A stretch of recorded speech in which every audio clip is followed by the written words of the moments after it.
Om Shanti, Shanti, Shanti. Om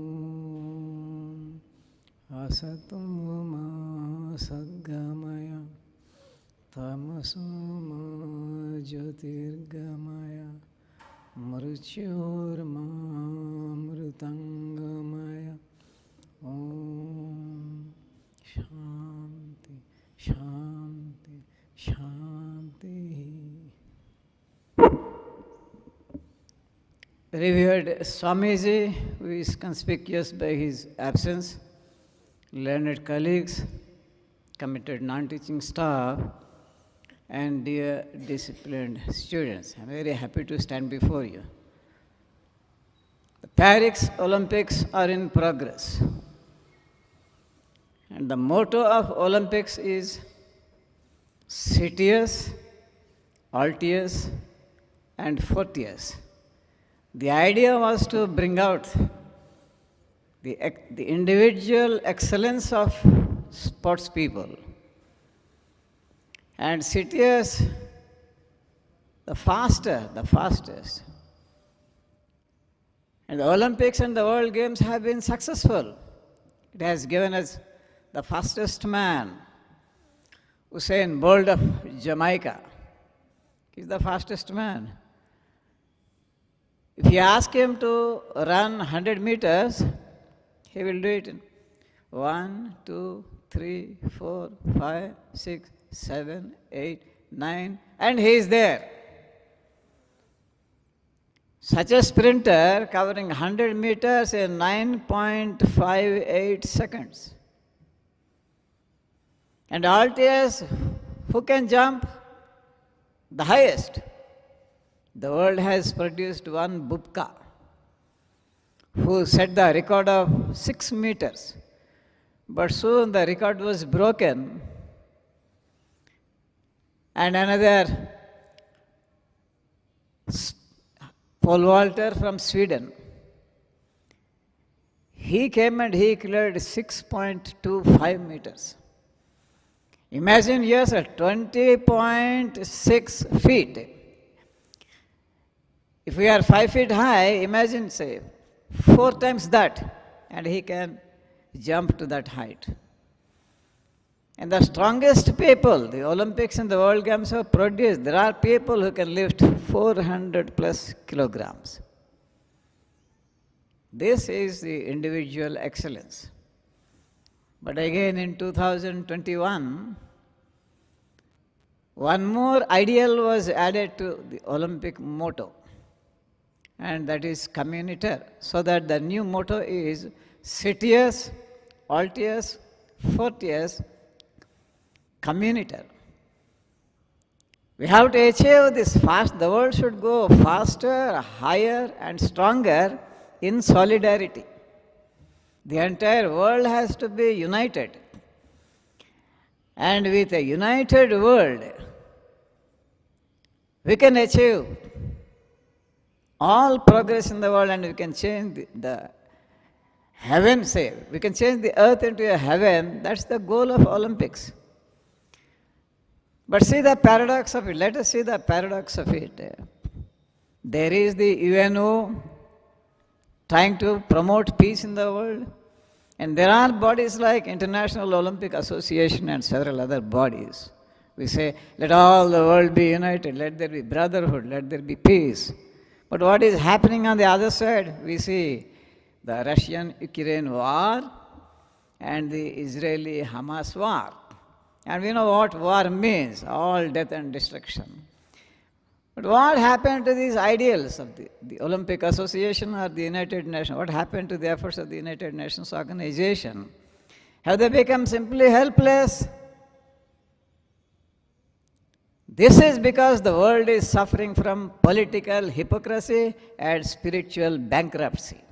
Otherwise, there would be no wars. So the message of the Olympics is to the youth and all other people to play sports and games. And why to play sports and games? You can look at this from 2 angles. One is for excellence.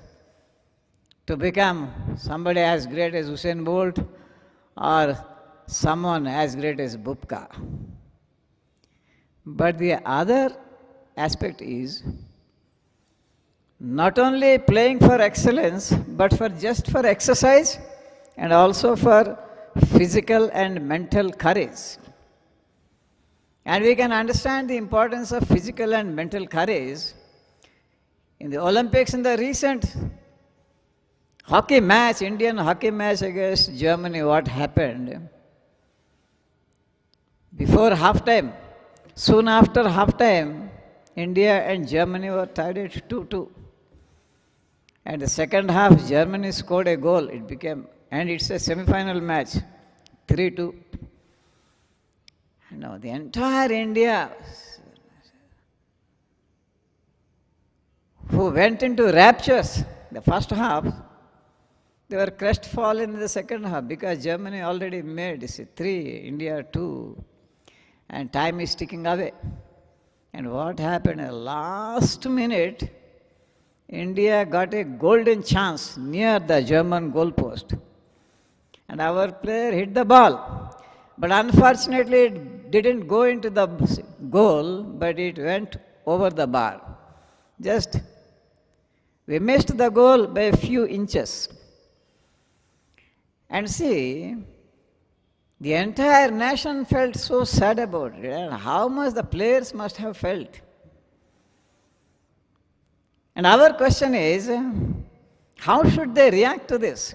And especially see this India-Germany match in the backdrop of Indian hockey medals, Indian hockey Olympic record. India had won 8 gold medals, 8 Olympic gold medals, not 1 or 2, but 8. 8 times India were hockey champions. But that is history. What happened after that? There are many factors, because the game was changed, the style of playing was changed, and the turf was changed. They brought in AstroTurf and artificial turfs. Whatever the reasons,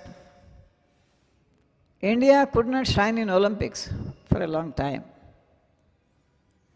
And now we had a chance again to get back the glory, to regain the glory and become world champions once again. But we missed it, whether good luck or bad luck, you see, by whisker. And we missed it narrowly. And how bad the players must have felt. And our question is, should they continue to feel like this? Or should they take it in a sportive manner? Should they have the moral courage to say, this is all part of life? See, win and loss, okay. Or should they brood over it for a long time? And let's take again the case of Vinesh Phogat. For the first time, a woman shining as a wrestler, and she also stormed into the semi-finals.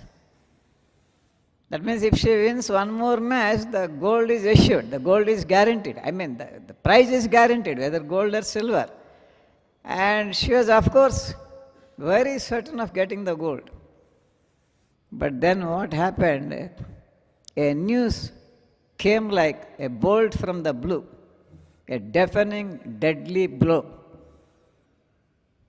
The association announced, we are disqualifying Vinesh Phogat. Vinesh Phogat, the lady wrestler, was disqualified.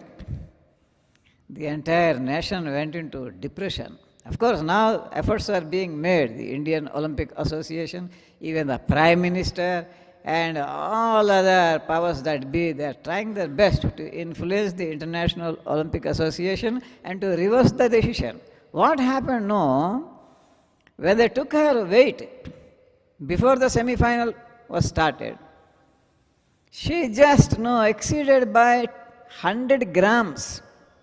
She's supposed to be 50 kilo weight, but she was overweight. She was found to be overweight just by 100 grams. And this fluctuation of 100 grams is not a big thing. Anything may happen in eating, drinking waters, something. So cruel decision it was, but they were simply following the rule. Okay. They say rules are not for fools, we must follow the rules. But we say only 100 grams, not even half a kilo or 1 kilo, she should not be disqualified. That is our argument.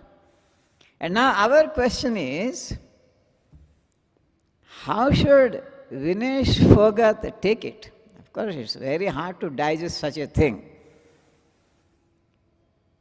And who was on the brink of winning, within reach of the gold, just on the cusp of a gold medal, hearing the news of her disqualification, what more death blow could be there in her life? But how should he, and how is she going to live the rest of her life? Will she keep brooding over it? Oh, like this happened, like this. Will she go into depression? Will she go down into dumps? Or will she take it sportively? So as a real sportswoman, she must take it in a sportive manner. Life is, after all, ups and downs, triumphs and failures, success and failures, win and loss. And we pray to God to give her the strength, to give her the spiritual and moral strength to withstand the blow that she has received in the Olympics. And like this, every young man and young woman should play. And when we see some colleges, certain apartments with no playground at all, we feel very sorry how they are loaded with so many books and so much of syllabus and so much of learning, how they are pressurized, they don't have time to go out and play. They are not allowed to play. And some parents question, why should our ward, why should our girl, why should our boy play? Is he to become a Tendulkar?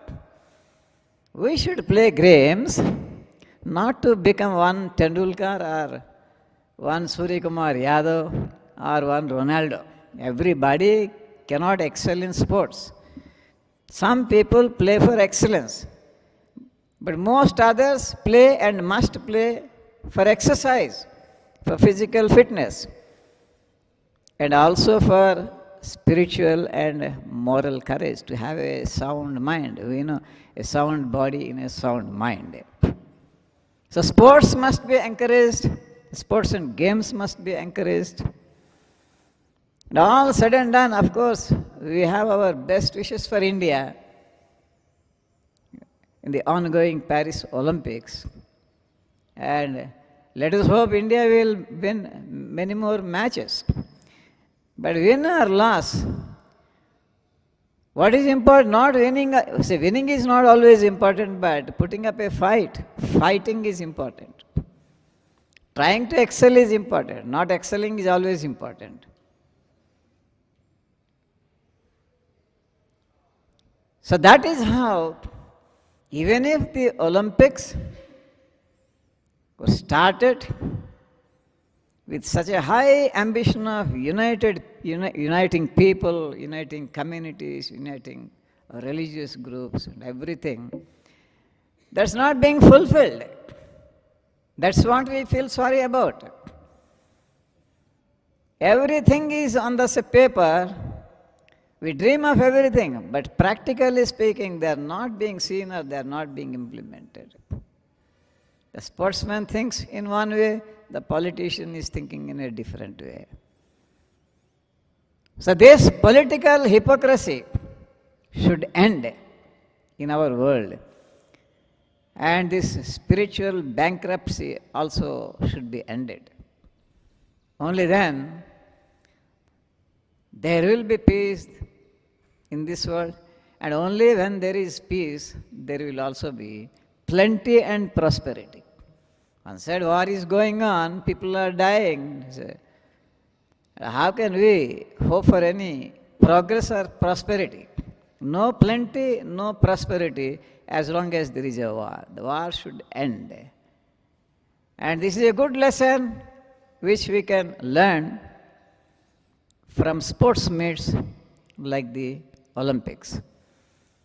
So I thank you all, dear students, and I also thank our Samyak sir for having given me such a nice opportunity to stand before you all on this pleasant morning. Thank you all.